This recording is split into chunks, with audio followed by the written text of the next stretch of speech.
Welcome back to the operating room. Today we're going to remove the fat from a pork tenderloin. It's not very difficult, and it doesn't take very much time, and if we do it right, we'll end up with a piece of pork that's as lean as chicken.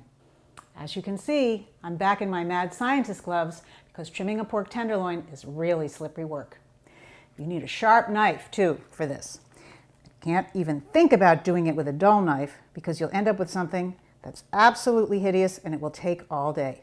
Now this is a very large pork tenderloin. It has a huge flap at the top. It has a lot of meat and a lot of fat. I'm not sure that I'll be able to trim this flap without removing it from the pork tenderloin, but because the meat is absolutely delicious, I'm going to reattach it right before I roast it with a little trussing skewer. Now sometimes you can just push the fat off, but this particular flap has a lot of fat that's really adhering very closely to it, and so I am going to have to cut, and I may, as I said, have to sever it, and if I do, that's just the way it's going to be because I'm determined to get this fat off. Now this is unusually large, and in fact, as you can see, I did have to sever it, but this flap is unusually large, and I'm going to cut the meat off of this big fat pad. And let's see if I can salvage this meat too. I don't really want to lose it. Yeah, I think I'll be able to do that. I am pushing down with my knife and pulling with my left hand. Now I'm going to reverse those. Push the knife down on the meat and pull the fat off. Now, this is about 2 tablespoons of fat. So we'll put that nice little piece of meat over there and we will reattach it later. Now, you can see there is a membrane here, which is on the top of the pork tenderloin. The only way to remove that and the fat that's attached to it is to start by slipping your knife underneath it to get it started.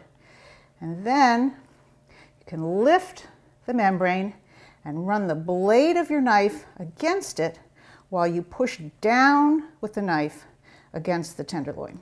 So you can see I'm doing a pretty good job. I'm not removing very much meat, and there goes the membrane, or at least a good part of it. Now there's another piece here, so I'm going to start pretty much the same way, get my knife underneath, and then after I get it started, I'm going to lift with my left hand. It doesn't always come off in one piece, although that's very gratifying when it does. But sometimes you have to go little by little. And as I said, you do have to do some cutting. So now I see some fat up at the top. I'm going to trim that off. And another little piece of membrane running down the side. Now here, actually I might be able to just, no, I thought I could just push it off, but I can't. I have to get underneath it. That's certainly the foolproof method. And here's a big fat pad here. Same thing, lifting with my left hand, pushing down with my knife blade, and running the edge of the knife up under the fat. And as I continue to turn, I see, well, there's another little flap, but you know what? I don't want to destroy the look of my pork tenderloin. I want it to be beautiful. So I'm not going to get under that flap. It's too small and it'd just be a waste of time and it will not enhance the appearance of my pork.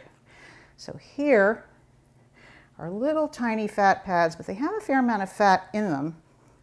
So I have to go one by one and get my knife under, lift, and remove. Now because this is such a large pork tenderloin, this is taking a little longer than it normally does. Usually they're about 3/4 of a pound. This one is probably 1.25 pounds. That is really unusual. So now let's keep turning and see what we can see. Well, I have a little bit of fat here, but we're really getting to the end.